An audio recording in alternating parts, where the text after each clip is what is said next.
think we shall open the discussion for the public. I think we first take 3 questions and then try to react on the panel.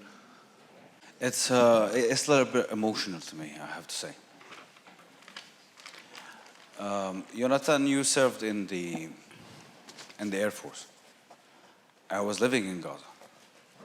I lived in Gaza since 1994 until 2012.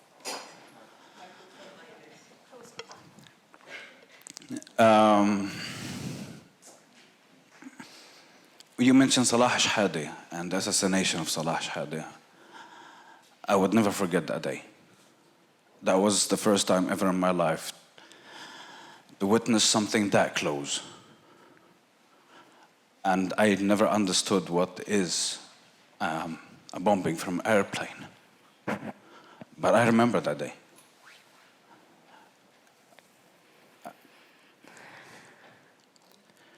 In all the years that I spent in Gaza, I worked as a journalist. And as a journalist working in Gaza, you witness everything. You're not a civilian running away from the bomb.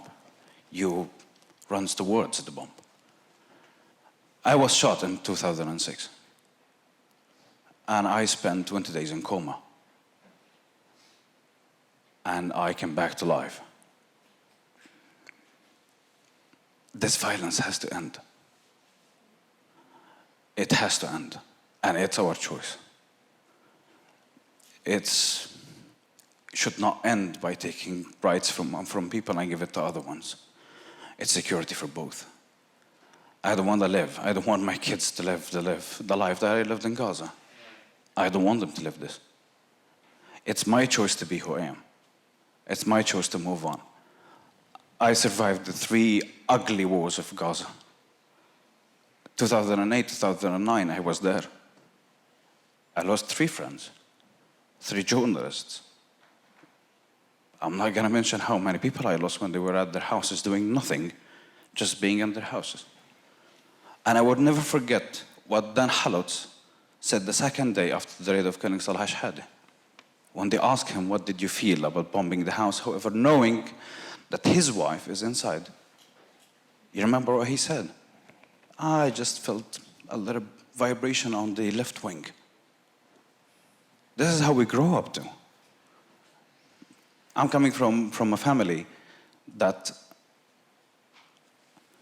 I don't know how many people we lost, but it's our choice to be who we are. It's our choice to accept or not. I remember when I was in the hospital in Tel Aviv, in Echilov, the only guy who was standing by me the whole time was Yoram Beno, the Israeli Channel 2 journalist. He was there all the time. He was taking care of me all of the time. That was his choice. He was not forced to. With all respect, everything is happening in Europe. Of course, we need the international community to be standing by us. But if there is any change, anything can end this, it's us. It's us. If we can sit down and communicate like normal people, away from the politicians, that in Israel they are the same since 20 years, and in Palestine they are exactly the same since 20 years, we can reach something. If there is no one is winning, one is losing, and if we can live together in two states and that's it, we can live together in 2 states and that's it. We lived like this from 1994 until 2000, before the Intifada, and everything was cool. And the peace process was going slowly, yes, but it was going. But as human beings, as civilians, we could live together. We could survive together.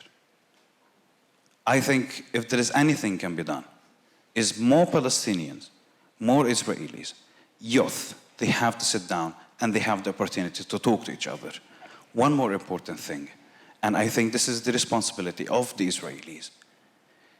They have to stop shaming BDS. BDS is not anti-Semitic. Everyone knows that this. But they are using it as an anti-Semitic because there is no defined line what is anti-Semitic. Being anti-Israel is fine. You can be as anti-Israel.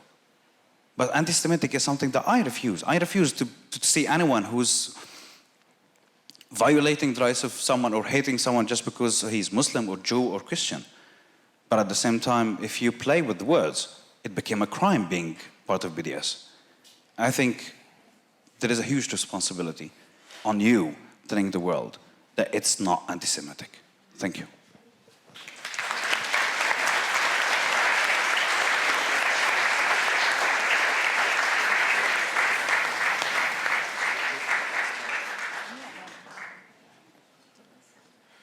More questions?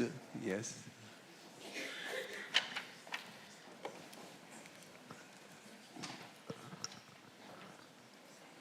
Thank you, Marcus. Very, very, very brief. Of course, I share most of the critiques. I will not be louder. I don't rise when there's a majesty in the room. I'm an anarchist, so, and anti-monarchist, as you know. So, just because this meeting, and I said already I'm an anarchist, it lacks a bit pro and contra, I think. It's a shame that there's not somebody who is defending a position I disagree with, position of present Israeli government. But my question is to Mr. Levy, perhaps, because there's a lot of the word anti-Semitism, anti-Judaism should be said, Judeophobia, perhaps. There's the risk, the danger, always, we should be aware of this. It's a growing risk that some people are shielding, hiding behind the critique of Israel, hiding their anti-Semitism, anti-Judaism. I guess Mr. Levy and the others here are aware of that risk and danger. Thank you. Une troisième question, peut-être?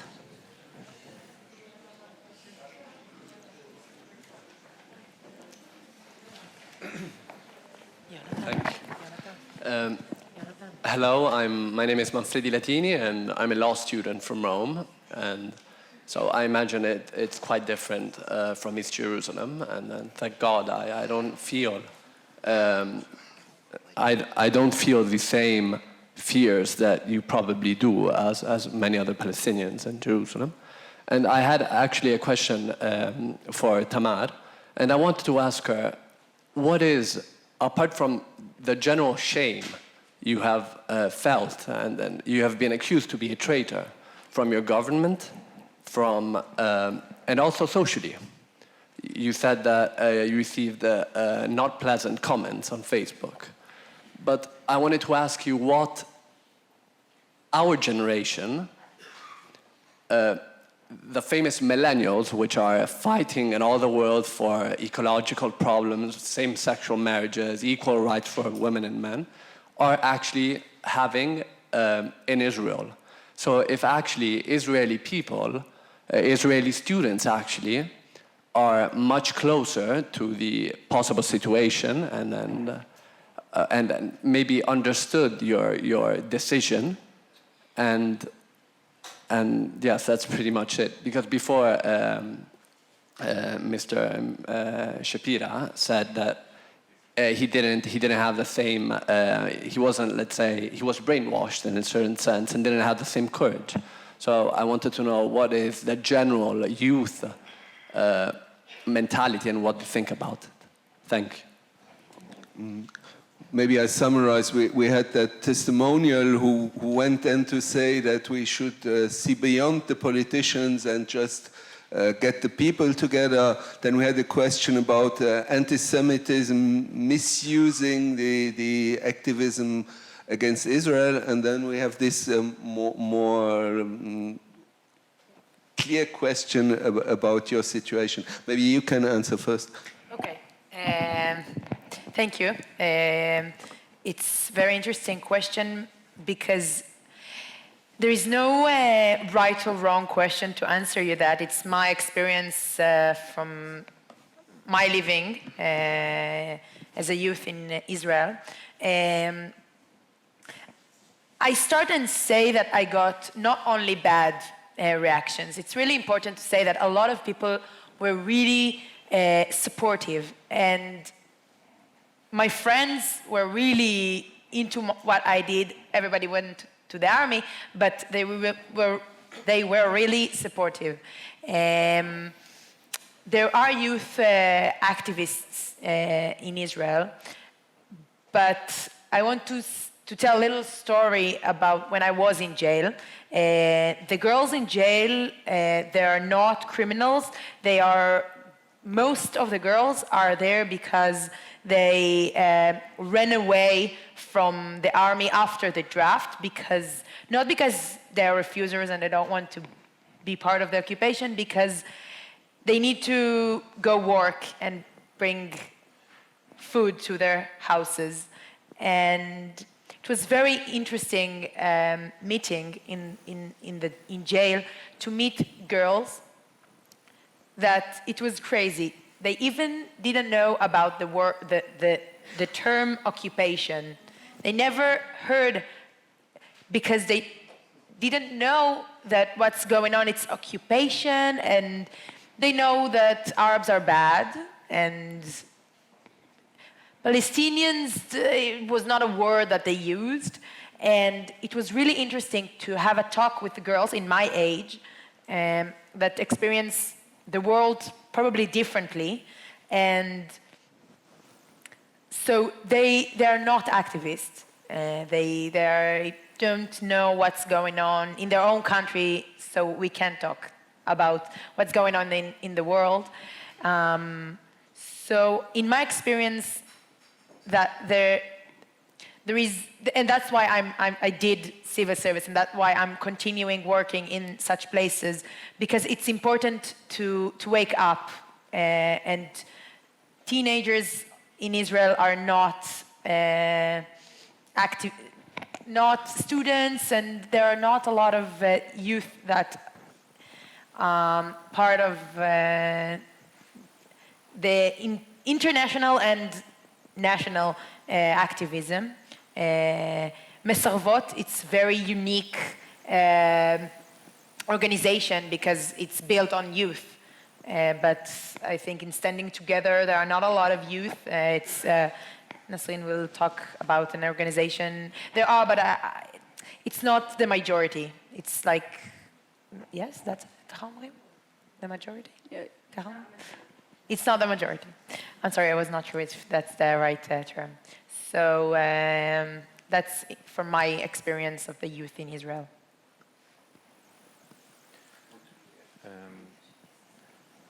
I want to you, the journalist from Gaza, I want to say thank you for sharing your experience, and I think that same event probably affected many of me and my friends from the Air Force, including the racist, disgusting expression of the General Khalutz that said that the only thing he feels when he bombs a house is a little shake in the wing. And he didn't only say that, he said to the pilots of the Air Force that we should all sleep well at night, because everything we do is within the moral envelope of the Israeli military. And you know, sometimes someone as disgusting has to tell you to sleep in order for you to wake up.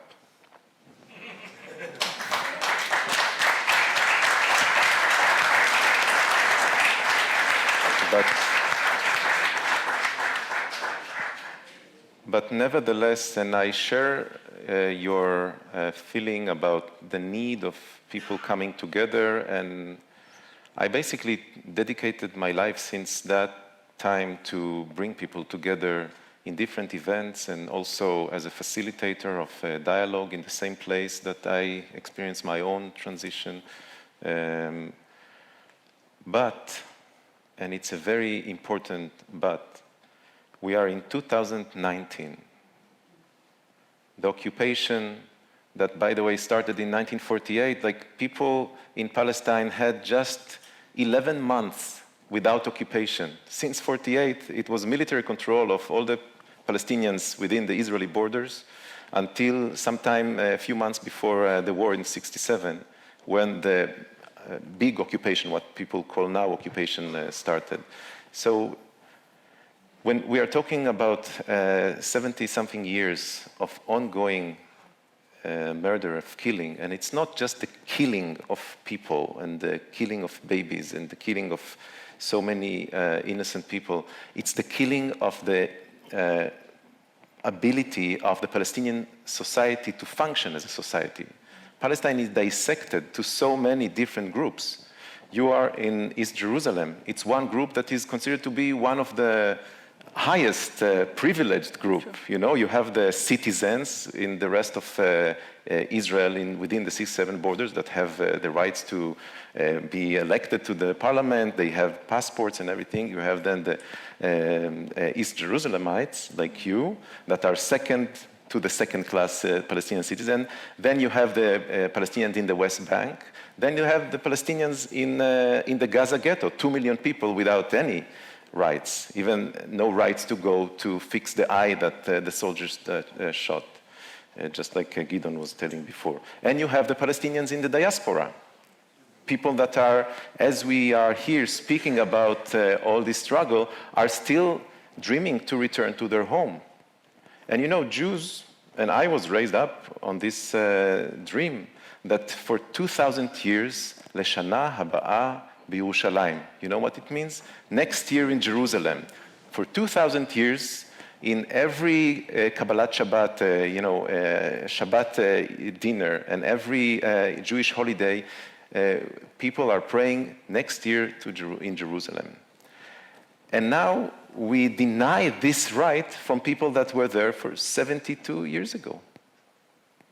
So it's such a dire situation that I think to wait for things to come from the, both Israelis, Palestinian youth doing stuff together, it's a bit naive. We have to do that, and we will dedicate as much possible energy to do that, to bring people together, to struggle together non-violently, to get to know each other, to make more people refuse to the military service, to make more people go and struggle together with the popular committees all over the West Bank, to make more people to go on Gaza flotillas to try to break the blockade.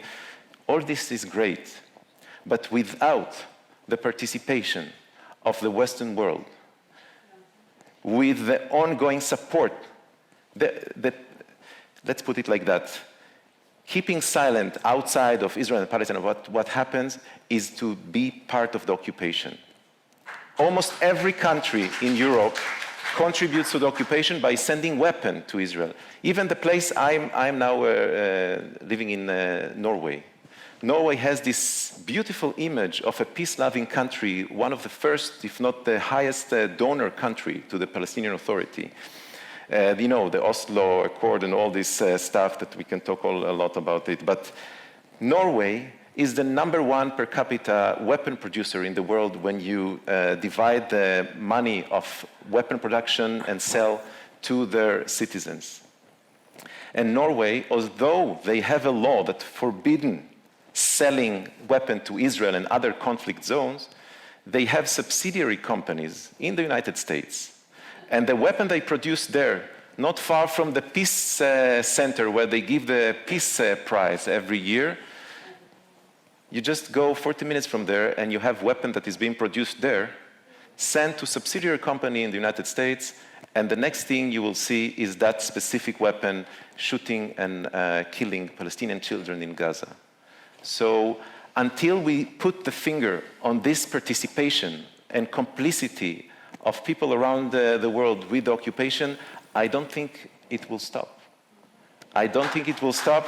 The big banks here, just next to us, the big banks here, if you look at the numbers, if you go into the files, if you search, go into the website of Who Profits. It's an Israeli organization that it's free online for everyone to see how the links to this money and all this business are going. You will find out that all these banks in Europe are in one way or another connected to the Israeli occupation. And there is no way to divide it to this is just the West Bank and this is Israel. The system is so well weaved into each other. It's a one place, from the Jordan River to the sea, controlled by the military I used to be part of. It's all these million people, if you check, it's about 50% Jews and 50% Palestinians, give or take. Half of them have no rights, half of them have all the rights. So it's about time that we'll put the right measures and use all the possible ways. Because what is the other way we have? Is the world now pushing us to a violent struggle? What do you want me to do? I realized that I was a part of an evil, super racist system, and I want to change it now. What do you leave else for me to do, if not to try to cut these links and to stop this weapon flow and money flow and political support? What else do we have, if not to put this international pressure in the way of boycott, divestment, and sanctions?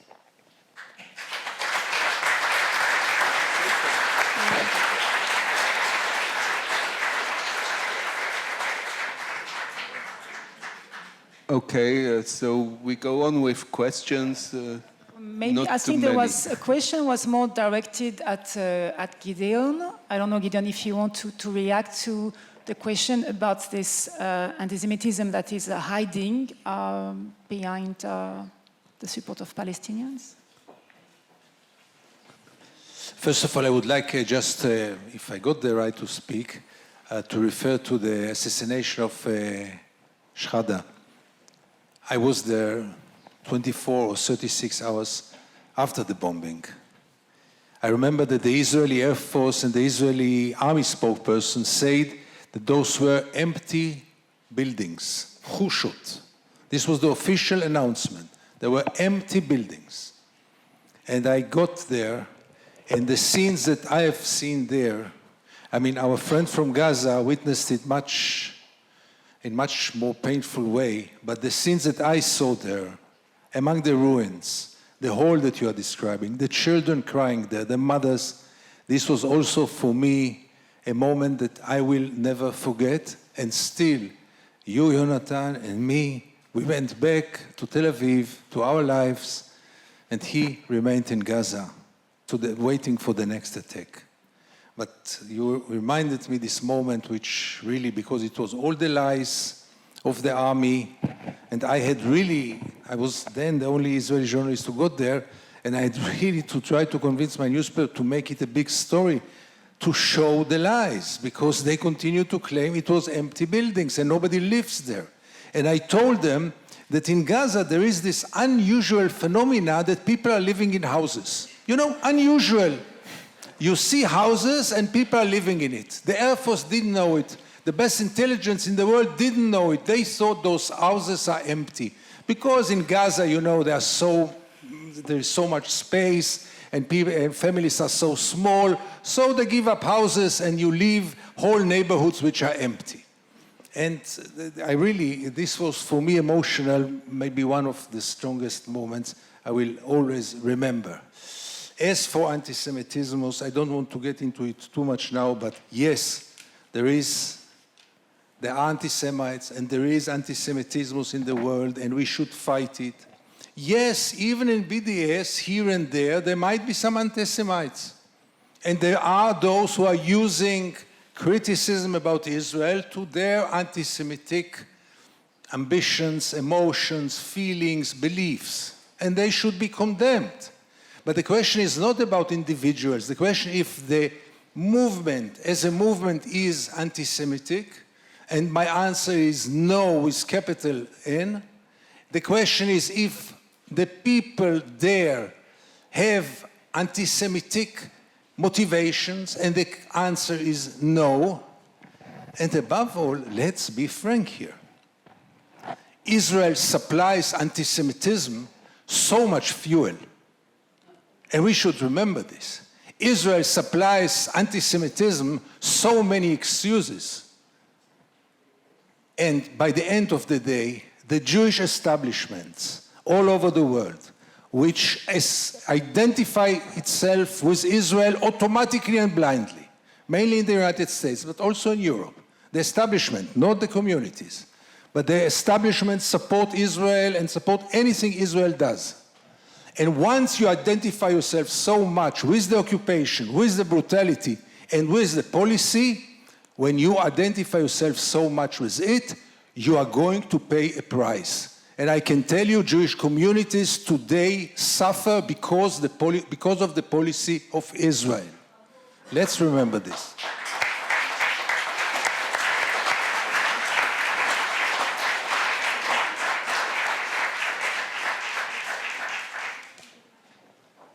May I ask to be a bit short because we run out of time and really ask questions and not just give testimonials. Thank you.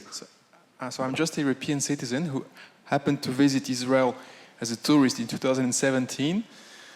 So I saw certain aspects of certain parts of Israeli society, and what really struck me goes in the same direction as what Tamar said.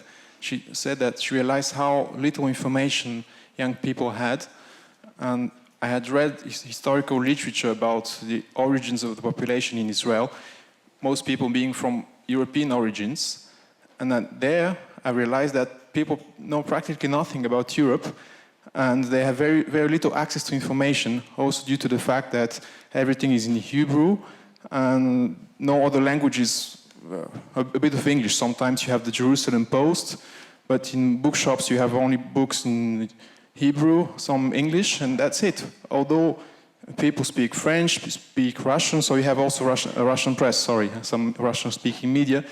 But practically speaking, how one aspect which should change, and I don't know if it can change, but this is access to information and education, because I had the impression to talk to Americans there. Although everyone was from European origins, speaking French, speaking Russian, all sorts of languages, they just knew about what's going in their area, they knew about the United States, and then they know that they have an opinion about the conflict, and that's it. So there's two more questions. Thank you. A short question about BDS, and I thank you to support BDS and to encourage people to be involved in the BDS movement. And we can see it's efficient when we see the energy devoted by Israel to fight it. My question is, when we European and even European Jews participate in the BDS campaign, and when we boycott not only Israeli goods but companies like Hewlett-Packard or Puma, who is the sponsor of the Israeli football team, you know that we are banned from entering Israel, and more especially from going to Palestine. You were talking about half, Gideon, about half democracy or not. My question is, what are the consequences for you Israelis, Israeli Jews, when you are involved in the boycott? I read recently that a journalist from Haaretz was aggressed, for example, and I wanted to know if it is still easy, let's say, not only about the way people see you or accuse you, but about the risks you take when you are in favor of the BDS in Israel.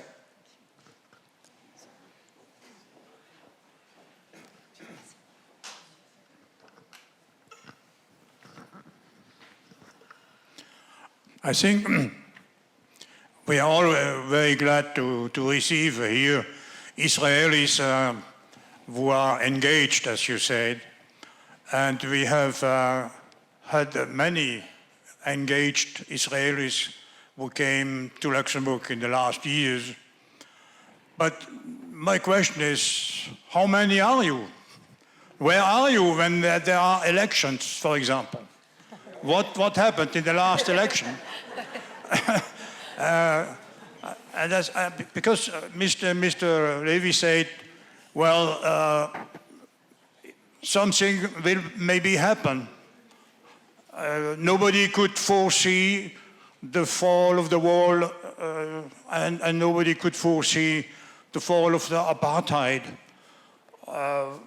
Maybe, but I think there were some reasons. I think that the change in Russia was economical most of the time, and South Africa had a terrible boycott pressure. Yeah. Yeah. Okay. What is the question? No, Yeah. my question was... I can refer Where to Where are are you? Okay. I can answer it quickly if you want. Okay, that's it. We try to answer those questions and ideas. You go for the last Yeah, just one. the last question. It's a good question about the electoral power of the Israeli left, not the Zionist left that is part of the problem, but the Israeli left that is actually struggling together with the Palestinians. I think I can tell, today when you go to South Africa and you ask people, oh, well, what did you do? What did you think? What your parents think in the days of the apartheid? Every policeman in the street will say that he was against the apartheid. And maybe it will be like that in the future, We'll live together in peaceful one state and everyone will say that they were against the occupation. Who knows? Like today, everyone said that they were not supportive of the Nazis. But I think we have to face it. We are too weak to affect politically the system inside. It's true that, for example, the joint list got good results in the last election. Will it really affect the situation on the ground? Maybe a little membership in one of the committees in the parliament will help to allocate some more budget in one of the issues of Palestinians within Israel, with Israeli citizenship. But overall in the situation, it's not going to be affected by the Israeli political system. We have to give up this hope. Sometime for new hope to come, we need to give up old hopes. It's not going to change. Just like Gideon said earlier, just face it, we are too weak. There are a few thousands of Israelis that are struggling, it's true. And we all have beautiful stories to tell about our transition. And some of the stories are similar and some are very inspiring and connected to beautiful stories that happened all along the history of mankind, of how people realize their part in evil doing and change it. But overall, we are small. We are in a minority of a minority, and it will be the worst idea to leave this conference with the thought, oh, we met few Israelis and Palestinians and they will fix it out there. No. Please, if you can remember one thing, we are crying and shouting to you that we are not strong enough to change it from within. We really need each one and one of you to participate in that. The risks about supporting BDS are various. If you are a Palestinian, it's a very big risk. If you are a Palestinian citizen of Israel, you can find yourself in really big trouble. If you are an Israeli Jew, yeah, you might be face a little bit problems here and there. But overall, for Jews inside Israeli, it's quite a comfortable democracy. It's crumbling down slowly, but it's still a democracy with freedom of speech. But of course, if you are not from the master race, you have no rights. So I think the last thing I want to sit here and complain about little difficulties that we on the privileged side have because of our support of the BDS. The real problems is to the Palestinians, and that's the bottom line, and I think I will end with that. Okay. Something you want to add? No, I think he you said said it all. everything very clearly. So thank you for your attention. Thank you for your testimonials. And then we just make a break.